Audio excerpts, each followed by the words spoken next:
وسلم کے پاس اہل نجران کے کچھ عیسائی راہب آئے تھے اور آپ صلی اللہ علیہ وسلم سے بحث کرنے کے لیے، مناظرہ کرنے کے لیے، اور انہوں نے کچھ اشکالات کیے تھے۔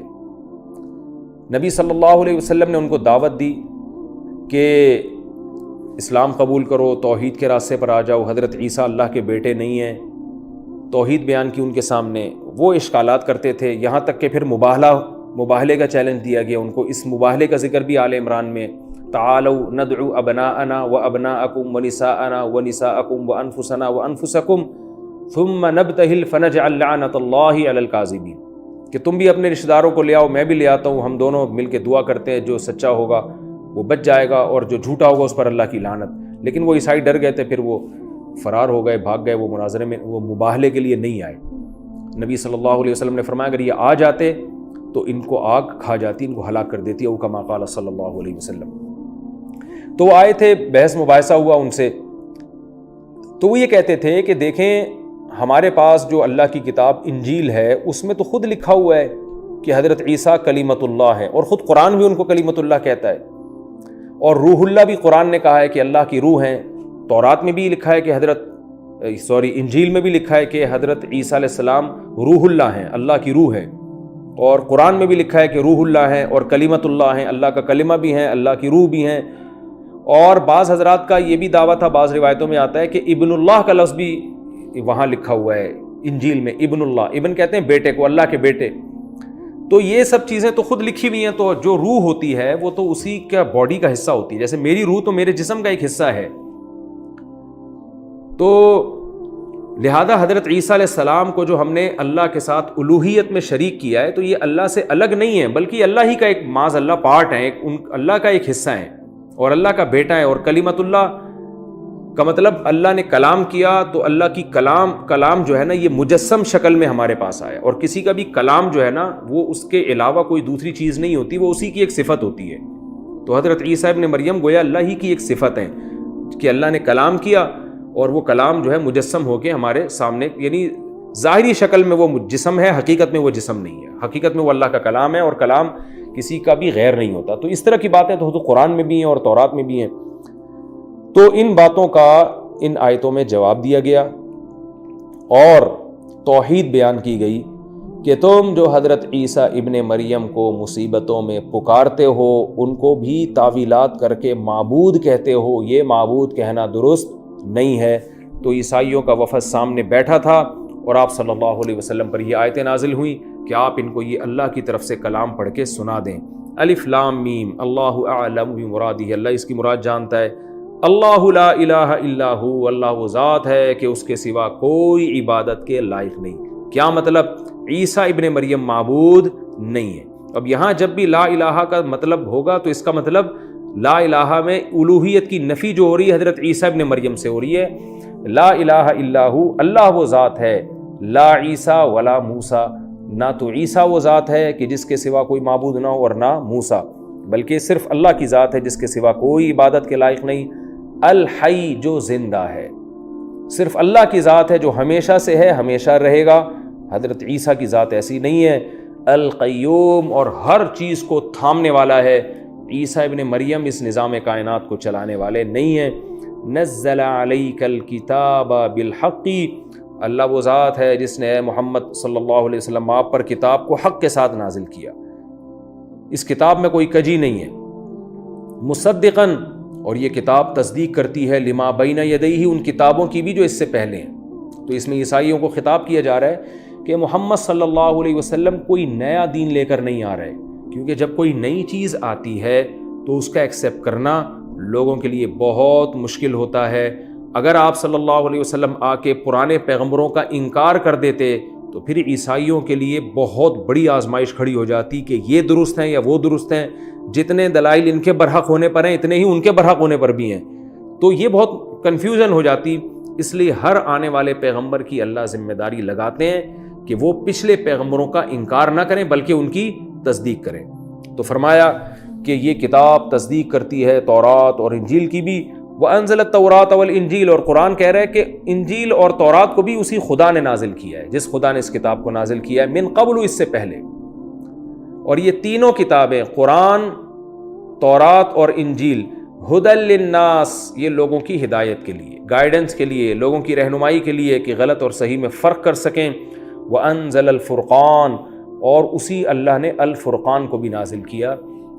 قرآن کو اللہ نے پہلے بتا دیا کہ اس نے قرآن نازل کیا، اس کے بعد اللہ نے اسی قرآن کو ایک دوسرے نام سے تعبیر کیا، الفرقان۔ یعنی قرآن کی یہ صفت ہے، یہ حق اور باطل میں ایسے فرق کر دیتی ہے کہ دودھ کا دودھ اور پانی کا پانی۔ یعنی تم اگر تورات اور انجیل کی کچھ باتوں سے کنفیوز ہو رہے ہو کہ اس کا مفہوم کیا ہے، تو آؤ قرآن پڑھو، قرآن تمہیں بتائے گا اس کا مفہوم کیا تھا، تم نے ان کا غلط مفہوم بیان کیا، جیسے کہ کلمۃ اللہ اور روح اللہ کا۔ تو اس لیے الفرقان سے تعبیر کیا قرآن مجید کو۔ ان الذین کفروا بآیات اللہ، بے شک وہ لوگ جو اللہ کی آیات کا انکار کرتے ہیں، لہم عذاب شدید، ان کے لیے سخت عذاب ہے اور اللہ انتقام لینے والا ہے۔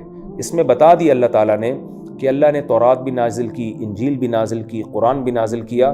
تو اب یہ معاملہ اتنا ہلکا نہیں ہے کہ جو چاہے اللہ کے اس دعوے کو مان لے اور جو چاہے انکار کر دے، ایسا نہیں ہے۔ جیسے تورات کا انکار کفر ہے، انجیل کا انکار کفر ہے، اسی طرح قرآن مجید کا انکار بھی کفر ہے۔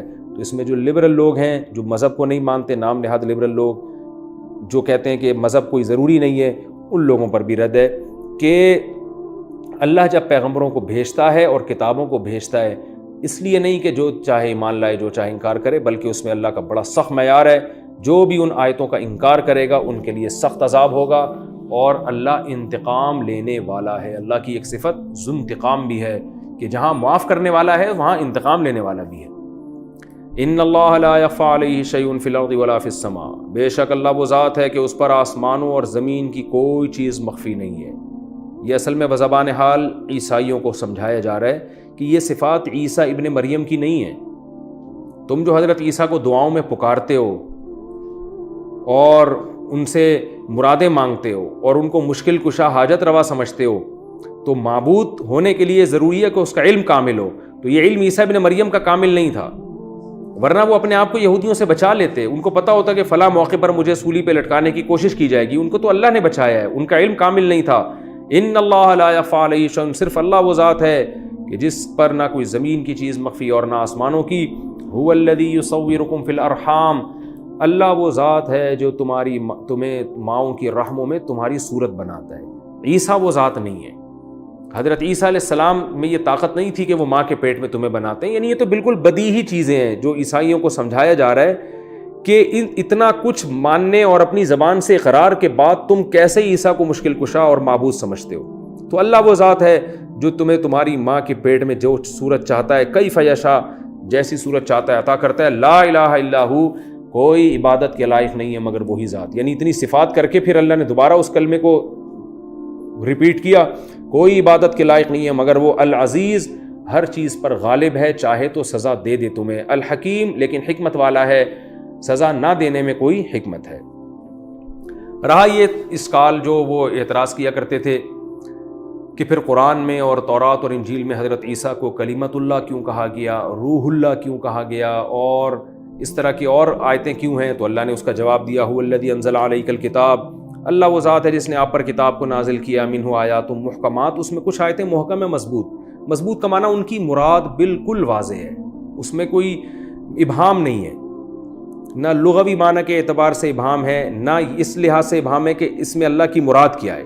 جیسے نماز پڑھو، روزہ رکھو، اللہ ہر چیز پر قدرت رکھتا ہے، ختم نبوت کا مسئلہ قرآن نے بیان کیا، اور جنت اور جہنم، یہ بالکل واضح آیتیں ہیں، ان میں کوئی ابہام نہیں ہے۔ اللہ کے فرشتے بھی ہیں اور جنات بھی ہیں، اور شیطان کا جو انکار کیا اس نے آدم علیہ السلام کے سجدے سے، پھر اس کو جنت سے نکالا گیا، آدم علیہ السلام کو جنت سے نکالا گیا اور شیطان کو ہمیشہ کے لیے دھتکار دی۔ یہ جو آیتیں ہیں، یہ نماز کا حکم، زکوٰۃ کا حکم، والدین کے ساتھ حسن سلوک کا حکم، اور عورت کا مال کھانے پر پابندی، اور یتیموں کا مال کھانے پر پابندی، اور تجارت حلال طریقے سے کرو، حرام مت کھاؤ، یہ ساری آیتیں بہت واضح ہیں۔ فرمایا ہن ام الکتاب، یہ قرآن کی اصل آیتیں ہیں۔ اصل کے کیا مطلب؟ یہ اصول ہیں۔ آگے کچھ آیتیں متشابہ ہیں۔ متشابہ کا مطلب ہوتا ہے جن کی یا تو مطلب ہی پتہ نہیں ہوتا۔ علماء نے اس کی دو قسمیں بیان کی، ایک متشابہ المعنی اور ایک متشابہ الکیف۔ معنی کا مطلب یہ کہ جس کا لفظی ترجمہ ہی نہیں پتہ ہمیں، جیسے الف لام میم اور حامیم عین، سین قاف اور نون، یہ آیتیں جن کو حروف مقطعات کہا جاتا ہے، ان کا تو اصل مفہوم ہی نہیں پتہ ہے کہ اس کا مطلب کیا ہے، یہ بھی متشابہات میں، اور کچھ ایسی جن کا لغوی مطلب تو ہمیں پتہ ہے لیکن ان سے اللہ کی پوری مراد کیا ہے، ان کی کیفیت کیا ہے، وہ ہمیں معلوم نہیں ہے۔ جیسے قرآن میں آتا ہے کہ الرحمن علی العرش استویٰ، رحمان عرش پر مستوی ہے، ساتوں آسمانوں کے اوپر عرش ہے، اس کے اوپر اللہ تعالیٰ کی ذات ہے۔ اب کیسے ہے ہمیں نہیں پتہ، کیونکہ اللہ تعالیٰ کا ظاہر انسانوں کی طرح تو جسم نہیں ہوتا، اللہ تو جسم سے پاک ہے، اللہ تعالیٰ ان صفات سے پاک ہے جو انسانوں کی طرف منسوب کی جاتی ہیں، تو اس میں ہمیں نہیں معلوم، حدیث میں آتا ہے بلکہ قرآن میں ہی ہے والسماوات مطویات بیمینہ، سارے آسمان اللہ کے دائیں ہاتھ میں لپٹے ہوئے ہوں گے، والارض جمیعا قبضتہ یوم القیامۃ والسماوات مطویات بیمینہ، آسمان سارے دائیں ہاتھ میں لپٹے ہوئے ہوں گے اور زمین اس کے قبضے میں ہوگی۔ تو اب دائیں ہاتھ بایاں ہاتھ یہ کیا مراد ہے؟ اور حدیث میں آتا ہے کلتا یدیہ یمین، اللہ کے دونوں ہاتھ داہنے ہی ہیں۔ تو صحابہ بھی ان آیتوں کا مفہوم نہیں پوچھا کرتے تھے آپ صلی اللہ علیہ وسلم سے، اور نہ نبی نے ہمیں بتایا۔ تو اللہ فرماتے ہیں کہ کچھ آیتیں متشابہات میں سے ہوتی ہیں، تو جو محکم آیتیں ہیں ان کو ام الکتاب کہا گیا۔ کیا مطلب؟ وہ اصل ہے۔ تو متشابہ کا ایسا مفہوم بیان کرنا ہے کہ وہ اصل سے نہ ٹکرا رہا ہو۔ آپ اگر متشابہ کا تفصیل بیان کریں گے، اس کو سمجھانے کی کوشش کریں گے تو اصل پر محکمات پر پیش کریں گے اس کو، جو اصل آیتیں ہیں۔ مثال کے طور پر اصل آیت کیا ہے؟ ام الکتاب لیس کمثلہ شیء، قرآن کہتے ہیں اللہ جیسا کوئی بھی نہیں ہے۔ تو آپ نے متشابہ کی ایسی تفسیر بیان کر دی کہ اس میں اللہ کا مخلوق جیسا ہونا لازم آ رہا ہے، تو اس کا مطلب آپ محکم آیتوں کو اصل نہیں مانتے۔ اصل کا مطلب یہ اصولی ہیں، آگے جو بھی تفسیر ہوگی ان اصولوں کو سامنے رکھ کر ہوگی، ان اصولی آیتوں کو سامنے رکھ کر ہوگی۔ تو اصولی آیت کیا ہے کہ لیس کمثلہ شیء، اللہ جیسا کوئی بھی نہیں ہے۔ تو اب جب ہمارے سامنے یہ آیت آ گئی تو اب قرآن میں آ رہا ہے کہ اللہ کے دائیں ہاتھ میں آسمان لپٹے ہوئے ہوں گے، تو اگر ہم اس کی تفسیر یہ کرتے ہیں بالکل ایسے ہاتھ ہے جس میں آسمان لپٹے ہوئے ہوں گے، اس کا مطلب آپ اللہ کو انسانوں جیسا قرار دے رہے ہو۔ تو آپ نے متشابہ کی ایسی تفسیر کی جو محکم کو آپ نے اصل مان کے نہیں کی، بلکہ محکم سے وہ ٹکرا رہی ہے۔ تو اس لیے اللہ نے فرمایا ہن ام الکتاب، محکم آیتیں اصل ہیں، وَأُخَرُ متشابہات، اور کچھ متشابہ ہیں، فَأَمَّا الَّذِينَ فِي قُلُوبِهِمْ زَيْغٌ، جن کے دلوں میں کجی ہوتی ہے، فَيَتَّبِعُونَ مَا تَشَابَهَ مِنْهُ، تو وہ ان آیتوں کے در پہ رہتے ہیں، ان کے پیچھے پڑے رہتے ہیں جو متشابہ ہیں۔ مقصد ان کا کیا ہوتا ہے؟ ابتغاء الفتنہ، فتنے کی تلاش، وابتغاء تاویلی، اور اس کی تفسیر کی تلاش، یعنی مراد غلط تفسیر، غلط مفہوم کی تلاش میں، جو ایسا مفہوم جو محکم سے ٹکرا رہا ہو۔ تو اس میں اللہ نے بتا دیا کہ یہ جو قرآن مجید میں اللہ کے لیے، حضرت عیسیٰ کے لیے کلمت اللہ کا لفظ ہے، روح اللہ کا لفظ ہے، یہ بھی متشابہ ہے۔ کیا مطلب؟ اس کا وہ مفہوم نہیں ہے جو آپ کو فوراً پہلی دفعہ میں سمجھ میں آ رہا ہے۔ وہ کلمت اللہ کا مطلب تو اللہ کا کلام، تو کلام تو اللہ کی ایک صفت ہے، حضرت عیسیٰ کلام تھوڑے ہی ہیں۔ اور روح کا مطلب، میری روح کا مطلب میری باڈی میں جو روح ہے جس کی وجہ سے میں زندہ ہوں۔ تو روح اللہ کا اگر ہم یہ مطلب لیں گے کہ اللہ کی باڈی میں، معاذ اللہ کی ایک باڈی، اس میں اللہ کی روح ہے اور وہ روح جو ہے نکل کے حضرت عیسیٰ کی شکل میں آئی، تو یہ تو محکم سے ٹکرا رہی ہے۔ یہ اس کا مطلب آپ نے اللہ کو بھی انسانوں جیسا مان لیا۔ تو یہ روح اللہ اور کلمت اللہ کا ہم وہ مفہوم بیان کریں گے جو محکم سے ٹکرائے نہیں۔ اور وہ صحیح مفہوم کیا ہے کہ حضرت عیسیٰ کو کلمت اللہ مجازن کہا گیا ہے۔ کیا مطلب؟ اللہ نے حضرت مریم کے جو ہے نا رحم میں پھونک لگائی جس سے حضرت عیسیٰ وجود میں آئے، تو اللہ کے کلمہ کن، اللہ نے کہا ہو جا، کن کی طاقت ہے نا، یعنی بغیر کسی سبب کے اللہ نے حضرت عیسیٰ کو پیدا کیا کلمہ کن کی طاقت سے۔ کن کا مطلب اللہ کہتے ہیں جب اللہ کسی چیز کو کہہ دے نا کن فیکون، تو وہ ہو جاتی ہے۔ جیسے سورہ یاسین کے آخر میں انما امرہ اذا اراد شیئا ان یقول لہ کن فیکون، اس کی یہ شان ہے کہ اگر وہ کسی چیز کے بارے میں کہہ دے ہو جا تو وہ ہو جاتی ہے۔ تو عام طور پر جو اللہ نے اس کائنات کو بنایا اور جو کائنات جس نہج پہ چل رہی ہے وہ تمام چیزیں لاجک کے تحت ہیں۔ میاں بیوی کا ملاپ ہوتا ہے، اس سے بچے پیدا ہوتے ہیں، ان سب چیزوں کی ایک سائنٹیفک لاجک ہے۔ اللہ نے ہر چیز کو ایک لاجک کے ساتھ جوڑا ہوا ہے۔ لیکن حضرت عیسیٰ علیہ السلام کا جو وجود تھا وہ عام انسانوں کے پیدا ہونے کی طرح نہیں تھا، بغیر باپ کے اللہ نے حضرت مریم کے رحم میں کلمہ کن کی طاقت سے حضرت عیسیٰ کو پیدا کیا۔ تو اس لیے اس کلمہ کن کی طاقت سے پیدا ہونے کی وجہ سے حضرت عیسیٰ کو کلمت اللہ کہا گیا، اللہ کا کلمہ، یعنی اللہ کی وہ مخلوق جو اللہ کے کلمے کی وجہ سے پیدا ہوئی، اور اس کی کوئی سائنٹیفک لاجک نہیں تھی. تو یہ کلمہ کن کی طاقت سے پیدا ہونے کی وجہ سے اللہ نے حضرت عیسیٰ کو کلیمت اللہ کہا کہ کیا اعزاز دیا, ان کو ایک شرف بخشا, ان کو ایک لقب عطا فرمایا ہے. اسی طرح روح اللہ بھی اسی معنی میں کہا گیا کہ اللہ کی روح, یعنی وہ روح جس کا ظاہری سبب کوئی نہ ہو, یعنی وہ زندگی, وہ حیات جس میں حیات کا کوئی سائنٹیفک سبب نہ ہو, بلکہ اس حیات کی وجہ محض اللہ کی ذات ہو, یعنی محض اللہ کی قدرت ہو. دیکھیں ہر چیز اللہ کی قدرت سے ہوتی ہے, لیکن اس کی ایک سائنٹیفک لاجک بھی ہوتی ہے. اللہ نے ہر چیز کو اسباب کے ساتھ جوڑا ہوا ہے, مگر حضرت عیسیٰ ایک ایسی روح ہیں, ایک ایسی زندگی ہے, روح کا مطلب حیات, ایک ایسی حیات ہیں جس میں کوئی سائنسی اسباب کا دخل نہیں, بلکہ وہ براہ راست اللہ کی وجہ سے پیدا ہوئے, اللہ کی طاقت سے پیدا ہوئے ہیں, اور اس میں کوئی ظاہری سبب نہیں تھا. تو اس لیے ان کو اللہ کی روح کہا گیا, یعنی وہ روح جو صرف اللہ کی وجہ سے ہو, صرف اللہ کے کلمے سے ہے اس لیے کلیمت اللہ کہا گیا, صرف اللہ کی وجہ سے ہے اس لیے اللہ کی روح کہا گیا. تو یہ متشابہ کا ہم وہ مفہوم بیان کریں گے جو محکم سے نہ ٹکرا رہا ہو. اسی طرح اگر انجیل میں یا تورات میں حضرت عیسیٰ کی پیشگوئی ابن اللہ کی صورت میں ہے, تو ابن اللہ سے یہاں مراد اللہ کا بیٹا نہیں ہے, بلکہ اپنے محبوب کو بھی بیٹے سے تعبیر کر دیا جاتا ہے. آپ اپنی اسی بڑے عمر کے آدمی کو بھی بعض دفعہ بیٹا کہہ دیتے ہیں, جیسے یعنی ایسی محبت جیسے باپ کو بیٹوں سے ہوتی ہے. تو یہاں ابن اللہ کا مطلب یہ نہیں ہے کہ واقعی اللہ کے بیٹے ہیں, اللہ کا تو لیس کمثلہ شیء, اللہ جیسا تو کوئی ہے ہی نہیں, اور بیٹا باپ کی جنس میں سے ہوتا ہے. بیٹا وہی کچھ خاصیتیں لے کے پیدا ہوتا ہے جو باپ کی ہوتی ہیں, باپ کے ہم مثل ہوتا ہے, باپ کے مشابہ ہوتا ہے. اس لیے اللہ نے اگر بیٹا ان کو کہا بھی ہے تو وہ محبوب کے معنی میں, تو کوئی بھی محبوب ہو اس کو اللہ کا بیٹا اس معنی میں کہا جا سکتا ہے. لیکن آج ہم اس لیے منع کریں گے کہ کہیں عیسائی اس کو غلط مطلب میں نہ لے کر جائیں, اس لیے آج آپ کسی کو اللہ کا بیٹا مجازن بھی نہیں کہہ سکتے. تو یہ اللہ نے بتایا, عیسائیوں کو جواب میں کہا کہ متشابہ آیتوں کو مت دیکھو, محکم آیتوں کو دیکھو, اور تم محکم کو چھوڑ کر متشابہ کے پیچھے لگے ہوئے ہو. محکم آیتوں میں کیا ہے؟ لیس کمثلہ شیء, اللہ جیسا کوئی بھی نہیں ہے.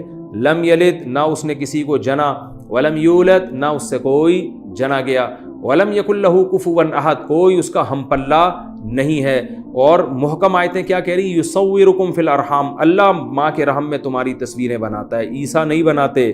اس سے پتہ چلتا ہے عیسیٰ علیہ السلام معبود نہیں ہے. الحی, زندہ ہمیشہ اللہ ہے, عیسیٰ علیہ السلام تو پیدا ہوئے ہیں, ہمیشہ سے تھوڑی ہیں.